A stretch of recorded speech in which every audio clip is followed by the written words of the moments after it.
Hello students, welcome back. आज का जो हमारा लेक्चर है उसमें मैं आपको दो सैम्पल ऑर्डर्स के फॉर्मेट दिखाऊंगी। पहला ऑर्डर बेस्ड है ऑर्डर 9 का रूल 13 पे, यानी एक्स पार्टी डिग्री के ऑर्डर के बेस पे, और दूसरा जो ऑर्डर होगा application for registration of a suit. ये दोनों ही ऑर्डर्स काफ़ी शॉर्ट और प्रिसाइज लैंग्वेज में यूज़ किए गए हैं सो दैट आपको एक आइडिया पता चले how to write an order. Without wasting any more time, let's start it. So now we will see the format of order writing as we already discussed before कि कैसे हमें लिखना है। इसमें समझाने की कोई नई बात नहीं है, बस यहाँ पे ये चीज़ हमें याद रखनी है कि यहाँ पे सिविल मिसलेनियस एप्लीकेशन नंबर आएगा। क्यों आएगा? क्योंकि एक एप्लीकेशन मूव हुई थी, उस पर्टिकुलर एप्लीकेशन का ऑर्डर हो रहा है, ठीक है। और स्टूडेंट्स, ये जो मैंने यहाँ पे ऑप्शनल लिखा है, तो आप अपनी तरफ से इसे चाहे तो लिख भी सकते हो और ना भी लिखे। ये सिर्फ मैंने इसलिए लिखा है so that for better understanding, कल को कोई क्वेश्चन आता है तो एग्जामिनेशन की अट्रैक्ट करने के लिए एक नज़र की सब्जेक्ट मैटर क्या है उसे पता चल जाए एक ही बारी में, इसलिए मैंने लिखा है। इट्स कम्प्लीटली ऑप्शनल, इसे हम लिख भी सकते हैं और नहीं भी लिख सकते हैं। अब आगे देखते हैं। So now we will see the stage of order writing, जिसमें सबसे पहले जो स्टेज आती है वो आती है सब्जेक्ट मैटर की। तो जो स्टार्टिंग की दो लाइन है वो इस सब्जेक्ट मैटर को डिफाइन करती है, that this is an application for setting aside an ex parte decree which was passed against a defendant on 16 August 2020। ये इसका सब्जेक्ट मैटर है। अब सेकेंड स्टेज पे जाए तो सेकेंड स्टेज मैंने डायरेक्ट कंबाइन करते हुए फैक्ट्स लिख दिए। फैक्ट्स में मैंने ये लिखा कि एप्लीकेंट सडनली बीमार हो गया था 16 को, जिस दिन डेट फिक्स हुई, और वो किसी को भी नहीं बता सका, नहीं किसी को भेज सका कोर्ट में कि एप्लीकेशन मूव करनी है एडजमेंट की। अब इस चीज़ का, अब ये स्टेज कंप्लीट हो गई। अब आती है थर्ड स्टेज, एविडेंस की स्टेज। तो अब दोनों की एविडेंस की स्टेज देखते हैं। तो सबसे पहले प्लेंटिफ की एविडेंस की स्टेज देखते हैं। उसने ये कहा था कि डिफेंडेंट ने इंटेंशनली एब्सेंट हुआ है ऑन डेट ऑफ हियरिंग। क्यों? क्योंकि प्रोबेबिलिटी यही है कि उसके कोई एविडेंसेस रेडी नहीं हुए होंगे। और जबकि डिफेंडेंट एप्लीकेंट ने ये बोला अपने जो ये कंटेंशंस ये थे अबव मेंशन, उसने अपने एफिडेविट के थ्रू ये उसे सपोर्ट किया with a medical certificate from AP, और ये स्टेटमेंट भी दिए ऑन ओथ, ठीक है। तो ये दोनों की स्टेज डिस्कस हो गई है। अब हम आगे देखते हैं। और देखा जाए तो प्लेंटिफ जो अपोजिट पार्टी था उसने भी कोई ऐसा एविडेंस नहीं दिया जिससे वो रिबर्ट कर सके जो एप्लीकेंट ने अपने स्टेटमेंट दिए ऑन ओथ। तो यहाँ पे जो रिबर्ट की स्टेज है वो भी क्लियर हो गई है। तो आफ्टर मतलब एविडेंसेस को देखने के बाद, एनालिसिस होने के बाद, अब डायरेक्टली यहाँ पे कोर्ट ऑर्डर कर रही है। यही फ़र्क है हमारे जजमेंट और ऑर्डर में, मैंने आपको क्लियर किया ही था। तो अब नेक्स्ट स्लाइड में मैं अब आपको ऑर्डर दिखाऊंगी, ठीक है। एज यू कैन सी है स्टूडेंट्स, यहाँ पे जो फर्स्ट 3 लाइन्स है वो एविडेंस की स्टेज के बाद उसकी फाइंडिंग है। यानी यहाँ पे फाइनल फाइंडिंग दी है कोर्ट ने, ये बोला कि हाँ कोर्ट एक्सेप्ट करता है एप्लीकेंट के contention subject to the payment, उसे यानी कुछ पैसा अपोजिट पार्टी को देना पड़ेगा। अब जो उसका फाइनल डिक्टम है वो सेट लैंग्वेज ये है। सबसे पहले लिखा गया है द एप्लीकेशन इज़ अलाउड। उसके बाद बोला द एक्स पार्टी डिग्री जो हुई थी वो सेटिसाइड हो गई है और सूट जो है वो रिस्टोर्ड हो गया है ओरिजिनल नंबर पे, प्रोवाइडेड दैट कि एप्लीकेंट को यहाँ पे 15 रुपये देने पड़ेंगे अपोजिट पार्टी को विथ इन अ वीक, और parties will beer their own cost of this proceeding. ये सेट लैंग्वेज का पार्ट है, इसमें कुछ भी समझाने का नहीं है। और अगर एप्लीकेंट फेल हो जाता है तो ये जो एप्लीकेशन है ये डिसमिस होगी with cost to the opposite party. So this is a final dictum. और इस तरह से हमारे जो लास्ट के ये जो 6 लाइन है, ये सेट लैंग्वेज हम हमेशा यूज़ करेंगे कोई भी ऑर्डर लिखते हैं। तो सो इस तरह का हमारा ये फॉर्मेट का कंटेंट डिस्कस करा है।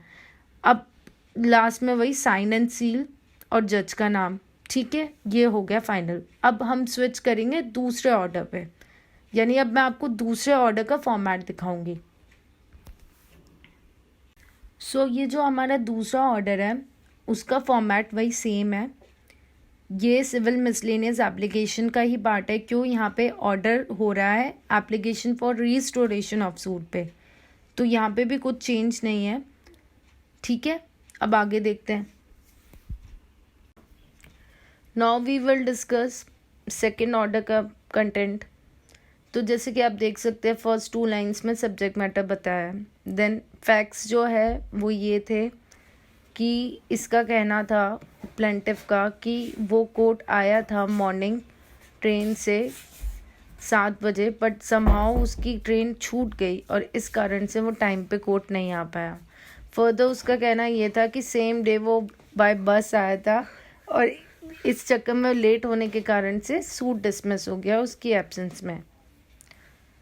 जबकि डिफेंडेंट अपोजिट ने अपने एविडेंस में ये बोला, अपोज करते हुए इस ग्राउंड पे कि ये जो एप्लीकेशन है वो सफिशिएंट जस्टिफिकेशन नहीं लाती है, उसका कोर्ट में नई टाइम पे आना और प्लेंटिफ का 7 बजे की ट्रेन छूटना गलत है। 1 घंटे लेट थी उस दिन, उसका कहना था कि ट्रेन उस दिन लेट आई थी उस दिन। जबकि एविडेंस में प्लेंटिफ ने अपने ये बोला उत पे कि वो रेलवे स्टेशन 7:15 पे पहुंचा था जब तक ट्रेन जा चुकी थी। फर्दर उसने एविडेंस में क्या बोला आगे देखते हैं। हाउएवर यहाँ पे जो XY जो स्टेशन मास्टर है फिरोज़ाबाद ने, उसने अपने ओथ में ये बोला कि ट्रेन जो थी उस दिन वो 7 बजे की बजाय 8 बजे निकली थी। जो यहाँ पे जो एप्लीकेंट के जो स्टेटमेंट है वो फॉल्स कहलाए। तो यहाँ पे कोई ग्राउंड जो है नॉन अपेरेंस का वो मेट आउट नहीं हुआ है, ठीक है। जब मीट आउट हुआ ही नहीं तो फिर ऑर्डर क्या किया कोर्ट ने, यहाँ पे मैरिट्स की कोई बात ही नहीं थी, एविडेंस का एनालिसिस हुआ नहीं, एक सिंपल ऑर्डर था। तो यहाँ पे सिंपली ये एप्लीकेशन का ये डाला गया है सेट लैंग्वेज में, the application is dismiss with cause to the opposite party, क्योंकि यहाँ पे हमने कोई भी मैरिट्स पे बात नहीं की। ये एक सिंपल ऑर्डर जो एक कोर्ट प्रोसीडिंग में होता है वो किया गया है, ठीक है।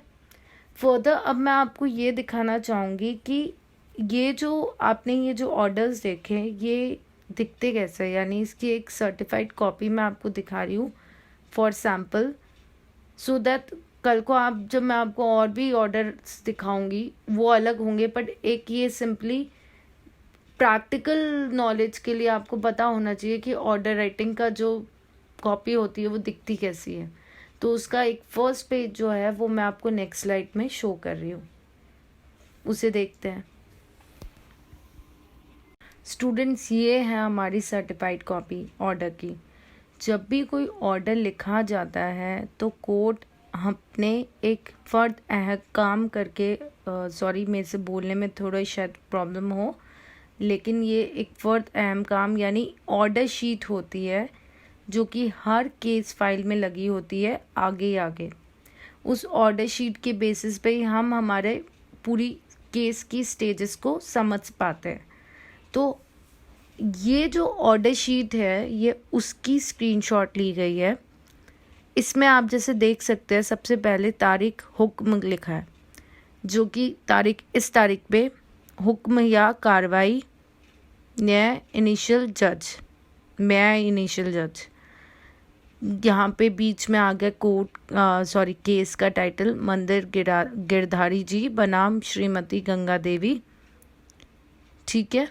फिर उसके बाद आता है इजराफ संख्या दिनांक ये, और लास्ट में हमारा आता है नंबर व तारीख जो इस हुक्म की तामील में जारी हुई। ये लास्ट कॉलम है हमारा। बीच में जैसे कि आप देख सकते हैं यहाँ पे टाइप करके दिया हुआ है कि जो एडवोकेट है वो आए थे, ये हुआ था, ये माध्यम से इस तरह से। तो मेरा कहने का मतलब यही है, ये सर्टिफाइड कॉपी दिखाने का सिर्फ यही रीज़न था, सो दैट जब आप कल को कोई केस फाइल उठाते हैं तो केस फाइल में जब आप ऑर्डर शीट देखते हैं तो वो ऑर्डर शीट अल्टीमेटली होती क्या है, वो ऑर्डर शीट में वही ऑर्डर्स होते हैं जो कि विदाउट मेरिट्स पे एक सिंपल एविडेंस की स्टेज पे या सिंपल कंटेंशन पे या कोई भी एप्लीकेशन मूव करके कोर्ट की प्रोसीडिंग बढ़ाई जाती है। सो बेसिकली ये जो मैंने आपको जो स्टार्टिंग के 2 ऑर्डर्स दिखाए थे वो इसी तरह के थे। इसलिए आपने देखा मैंने जो मेरे फॉर्मेट था पिछले 2 ऑर्डर्स का, उसमें कोई भी पॉइंट में नहीं लिखा था, पैरास में लिखा था। पैरास में लिखने का रीज़न ही ये था क्योंकि जब हम ऑर्डर शीट भी लिखते हैं, जब आप जुडिशल ऑफिसर बन जाएंगे तो आपको हर कोर्ट प्रोसीडिंग में यानी हर एक केस की स्टेज पे एक ऑर्डर शीट लिखनी होती है। सो ये वो ऑर्डर शीट का पार्ट है और ये ऑर्डर राइटिंग उससे रिलेट करती है। इसलिए मैंने आपको अभी एक सर्टिफाइड कॉपी का ये सैम्पल दिखा दिया सो दैट बाद में तो मैं आपको पूरा दिखाऊंगी और भी ऑर्डर। देखिए ऑर्डर मैंने जैसे कि आपको बताया था कि मेरिट्स पे भी होते हैं और विदाउट मेरिट्स भी होता है, तो ये वो ऑर्डर्स है जो विदाउट मेरिट्स पे हुआ है। जब मैं आपको आगे सर्टिफाइड कॉपीज़ दिखाऊंगी तो उसमें सर्टिफाइड कॉपी में एक ऑर्डर ऐसा भी दिखाऊंगी जो विथ मेरिट्स पे हुआ है। सो आपको ये ऑलरेडी पता ही है ये कॉन्सेप्ट वाइज की ऑर्डर की स्टेज क्या है, कब दिए जाते हैं और क्यों दिए जाते हैं। अब इससे अब आपको और क्लियर हो गया होगा। बाकी मैं सोच रही हूँ कि आपको 1-2 लेक्चर्स जो है इसी के ऊपर ऑर्डर के ऊपर और मैं बनाऊँगी और वो जल्द ही आपको पोस्ट किया जाएगा, अपडेट किया जाएगा। Till then stay safe students और ध्यान रखिए and thank you so much for giving your valuable time for this lecture. और प्रैक्टिस करते रहिए ऑर्डर की और जजमेंट की, ठीक है? ओके।